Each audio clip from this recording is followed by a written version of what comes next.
Ugh, you made this dish? My husband frowned at the dinner table when he came home late at night. Good thing I already ate out. I can't stand putting your dirty-looking meals in my mouth. Throw all of this away. He laughed and headed to the bathroom while I held back tears. I had attended a cooking class hoping to make a dish that would please him, but it seemed foolish now. A few days later, I talked with a woman I had become friends with in the class. I'm attending to make delicious lunches for my boyfriend. That's nice. You seem so happy. I'm envious. This is my boyfriend. She showed me a photo of her boyfriend, his arm around her and smiling broadly. That man was my husband. I'll give you some advice. I know what he likes. That night, I made a hamburger. What's this? You made this again? My husband froze, looking at the dinner table. I gave a faint smile. My name is Natalie. I've been married to my husband Seth for 5 years, and we live together without any children. I'm about to turn 35, so I've been persistently asking him to seriously consider fertility treatments. Although he originally said he wouldn't mind if we couldn't have children, he gradually became colder. The wedding ring he used to wear every day is now tucked away in a drawer in our bedroom. I felt lonely, comparing myself to married friends who have children. That's when I remembered something my husband said before we got married. His parents divorced when he was in middle school, and he was taken in by his mother. He started cooking to help her out, even making his own lunches. His classmates would compliment his lunches, saying they looked delicious, but he was envious of how they took for granted that their mothers made their lunches every day, even if they were just frozen food. Recently, he's been working late and eating dinner before coming home, but before that, he'd basically cooked dinner for us since he got home earlier than me. In the mornings, we both ate light meals, so I hardly cooked. He used to say he was happy when I enjoyed the meals he made, so I took advantage of that. That's where I went wrong. He must have longed for a family meal, but I made him hold back. That being said, I had no real cooking experience since I used to buy my meals when I lived alone. I suddenly remembered a cooking class near my office and decided to attend. There's no point in cooking if no one will eat it. I threw the hamburger, which was all set to be cooked, directly into the trash for his portion. After work last week, I went straight to a trial class and signed up for the cooking class on the spot. Since the dish I learned in the trial class was his favorite hamburger, I decided to make it for our weekend dinner together. He couldn't go out for drinks on weekdays due to overtime, so he spent more time going out with friends and coworkers on weekends. He had a drinking party on Saturday, but his plans for Sunday were only during the day, so I decided to go ahead with the surprise. I chose a cooking class I could attend after work and lied about having late-night drinking parties with friends so I could secretly go. I was looking forward to surprising him with the hamburgers and seeing his happy reaction, but it backfired. While I was waiting for him to come home, I received a message saying that they were having so much fun that they decided to continue drinking. Today he went to a barbecue with his friends. Looking back, I should have known that he would eat out, but I had hoped that if he ate my homemade meal, something might change. But I didn't realize that. I cooked and ate my portion alone, but it was so delicious that I couldn't help but wish he had tasted it too. It made me even sadder. But tomorrow is a weekday and he won't be able to eat dinner with me, and I didn't have the courage to eat alone again, so I had no choice but to throw his portion away. When he came home tipsy, he said, "It smells good." He asked me what I had for dinner. I made hamburgers. You made hamburgers? How many hours did it take? Are you not sick from eating it half-cooked? I'm fine. Good thing I already ate out. He laughed and headed to the bathroom. He was so drunk, so it couldn't be helped. He probably thought I'd playfully respond with something like, "Don't say anything rude," or "I won't let someone who talks like that eat it." I was telling myself that it wasn't because he didn't want to eat my cooking, but I couldn't muster the energy to joke back while holding back tears. I considered quitting the cooking class, but I had already bought a package deal. So I decided to continue attending for a change of pace.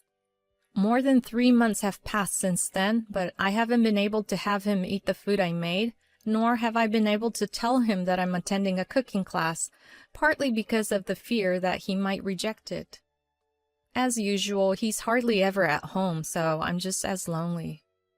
I hope that making friends in the cooking class might make a difference, but the format of booking lessons on convenient days means the members change, and even if we have fun talking, we don't get to the point of exchanging contact information.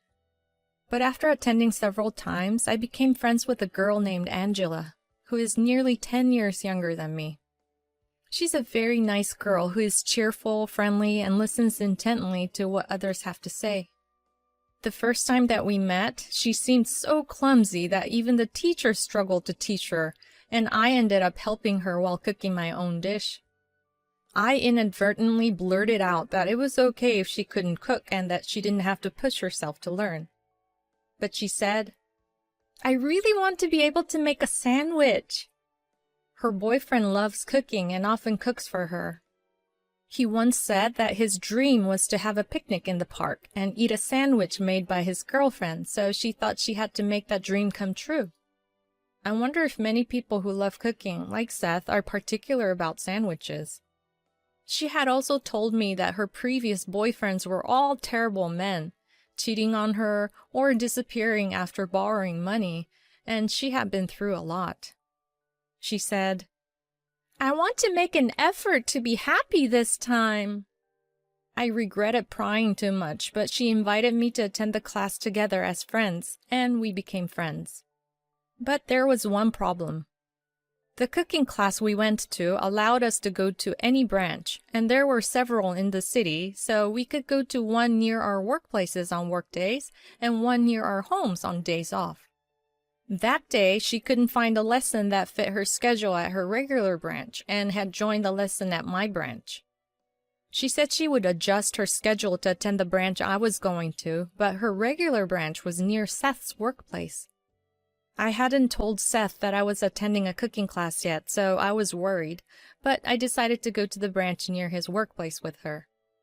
As we attended the class together once a week, she started to feel like a little sister to me, and I would listen to her boyfriend's stories and meddle in her affairs. I was worried that she might be deceived again when I heard that her boyfriend was a supervisor at work and nearly 10 years older, so I demanded to see a picture of him. But he apparently didn't like having his pictures taken, and the only one she had was of his arm, which had been captured in a photo of his cooking. That day, after finishing the lesson, she stopped halfway to the station where we usually walked together. She had forgotten her laptop at work and wanted to go get it, so she said, "Well, thanks for today. I'm going back to my office now." I could have just gone home, but I was worried about letting a girl like her, who seemed easily deceived, go home alone with so many drunk people around at that hour. Despite her insistence that she was fine, I forcibly followed her, and she stood in front of a company that looked familiar, saying, "We're here." "Do you work here?" "Yes, I work in sales administration here." It turned out to be Seth's workplace. Suddenly, my brain went into overdrive, connecting the dots that had been scattered before. The similarity in Seth's attachment to sandwiches and her boyfriend's. Seth, who had been promoted and returned to the sales department as a manager, had more overtime. Angela, a sales administrator at this company, who sometimes referred to her boyfriend as manager. Realizing that my husband and Angela's boyfriend were the same person, I was confused. Unaware of my confusion, she said, "I'll be right back," and went inside. In addition to the fact that Seth was having an affair, I was devastated to learn that Angela, who I had come to think of as a sister, was the other woman. Did she not know he was married? Or did she approach him knowing that he was my husband? Time flew by as I thought about it, and she came back with someone. The moment I saw their figures, I quickly hid behind the company's information board. I didn't know you worked this late. Hey, are you saying I'm always slacking off? On the days I go to your house, I leave early and finish my work the next day. Is that so? I didn't know that. It's fine. I want to see you. As the two of them talked intimately, my head went blank. I barely managed to send a message to Angela, who was looking for me, saying, "Sorry, I have to go home now." Oh, it seems the woman I told you about earlier suddenly had to go home. Well then, maybe I'll stop by your house for a bit. The two of them walking towards the station with their arms around each other would undoubtedly look like a couple to anyone who saw them. But I am his wife. That night, Seth didn't come home until past midnight. On Sunday night, I was standing in the kitchen. Actually, I've been practicing my cooking. So that's why you made hamburgers before, he said, still looking at his smartphone. He claimed to have been meeting with a friend that day, but this time he had come home before dinner. I think it's much better now. As I lined up the dishes on the table, he continued to play with his smartphone happily, never looking at me. He was probably exchanging messages with her. It's ready. I'll be the judge of that, he said, taking his seat with an air of superiority. When he saw the dishes on the table, he froze like an ice statue. What's wrong? Hurry up and eat and tell me what you think. He tried to grab his fork but fumbled and dropped it on the floor. I was just surprised because it looks so nice. You can use my fork. Here. He began to eat the meat and potatoes with his trembling hand, and finally, in a voice barely audible across the table, he said, It's delicious. How about the spinach salad and soup? He said in the same small voice as before. It's delicious. I'm glad. You said you wanted to take my homemade sandwich to a picnic, right? I'll make it next time, so let's go. For some reason, he spat out the soup he had been drinking. Then the intercom rang suddenly. Ignoring me as I tried to check the intercom monitor, he said, I'll get it, and ran to the entrance. I went to the entrance a little after him, and he was frozen, once again, holding the door open. That's because Angela was standing there. Why are you here? I called her over. I wanted to ask you which one tasted better. Seth, which meat and potatoes did you like better? The ones I made for lunch or the ones your wife made? I was told you like classic home-cooked meals like meat and potatoes and hamburgers. He seemed to collapse and sat down on the spot. It's no wonder. He had eaten the same meat and potatoes, spinach salad, and soup with the same seasoning and presentation at her apartment at lunchtime. I don't know if he noticed, but we had prepared the same dishes for this day, so they should have looked identical. It must have been terrifying for him. Well, they should taste the same. We're both attending the same cooking class. What? You never told me anything about that. I always had you cook for me, so I wanted to surprise you by suddenly making delicious meals. I do apologize for surprising you in this way. I wanted to fulfill your dream of going on a picnic with a sandwich made by your girlfriend. After finding out that Angela's boyfriend was Seth, I was troubled. If she was a wicked woman who approached him knowing that I was his wife, I wanted to confront him with evidence.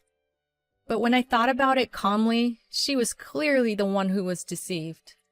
When I finally told her the truth, she said she had heard he was divorced. In fact, she joined the company after he stopped wearing his wedding ring, and she thought he was not married because he didn't wear a ring. She liked him because he often cared for and talked to her, but she gave up once when she heard from a colleague that he was married. But when they happened to be alone together, he apparently told her, Actually, I'm divorced. But I don't want to worry anyone, so keep it a secret.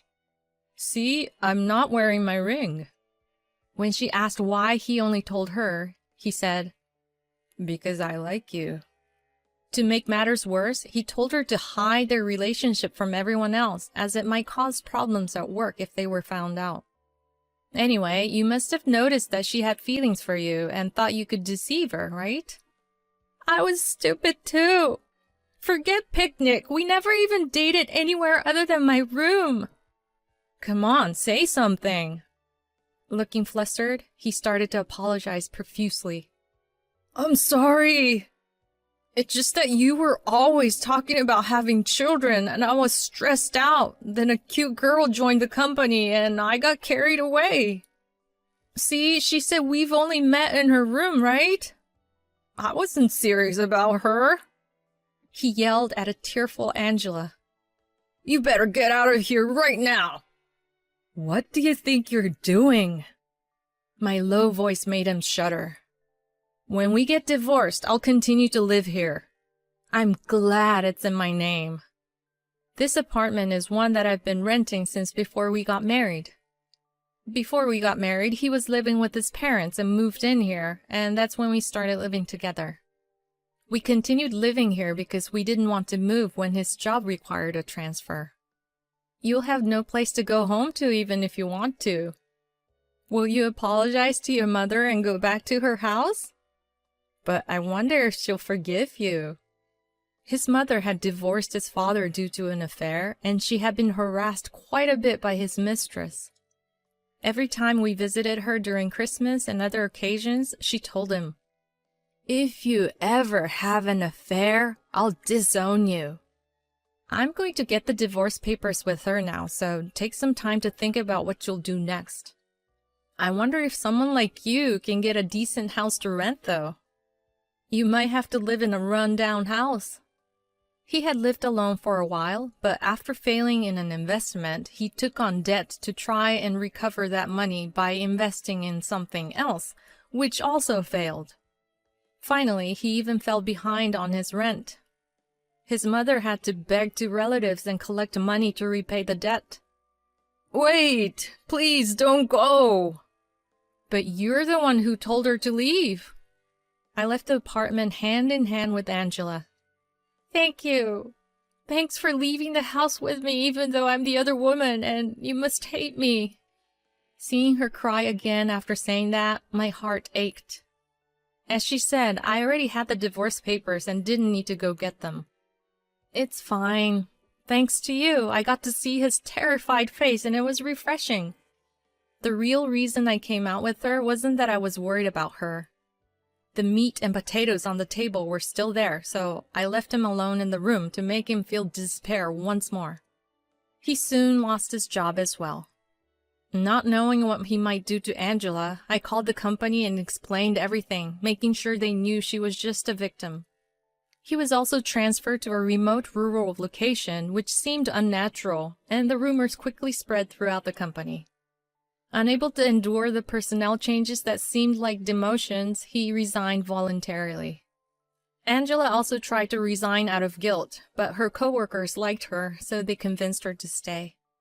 Somehow, Angela and I both enjoyed the cooking classes, so I decided to use the compensation money I received from Seth to purchase additional vouchers for her and continue attending the classes together. On weekends, we cooked elaborate dishes at home, enjoying them with wine or champagne, and relished our single lives.